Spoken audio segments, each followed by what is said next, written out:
This poem is called She Stopped Believing in Poetry.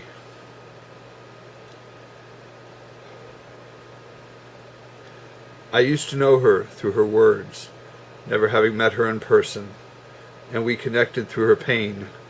She needed someone to listen. Somewhere in there the friendship ebbed. Friendships over a distance do.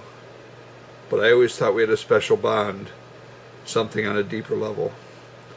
Poetry, yes, poetry, is what unites our souls. When all is said and all is done, and all perhaps is lost, poetry, yes, poetry, it is a binding force. We got in touch again online, the Facebook miracle, and got to know each other's lives through update daily status. But where I was posting poetry, reaching out into the world, she was playing Farmville, building virtual homes. I asked her once, only once, if she ever read my poems. Her response brought me despair. She hadn't written in years. But why, I asked, would you have stopped? I thought she'd had such talent. And she responded, direct and sure, that poetry had no value.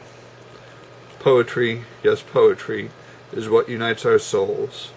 When all is said and all is done, and all perhaps is lost, poetry, yes, poetry, it is a binding force.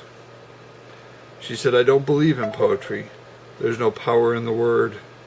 Poetry could not rescue me from a world of pain and hurt. All that ever once was I was hurt was a momentary distraction, and I had to set my priorities. I've got no time for poetry.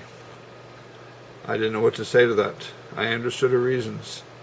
But I still think that poetry can lead you to catharsis. Maybe it won't pay the bills or stop the world's destruction, but the act of writing poetry is an act of true creation. Poetry, yes, poetry, is what unites our souls. When all is said and all is done, and all perhaps is lost, poetry, yes, poetry, it is a binding force. So will she ever read this poem? I don't know. I can hope. Will she ever write another poem? Solely up to her. But I think she'll see this for what it is, an open invitation. Find the words to free your soul and lead to your salvation. Poetry, yes, poetry, it is what unites our soul. When all is said and all is done, and all perhaps is lost, poetry, yes, poetry, is what holds us together. Thank you.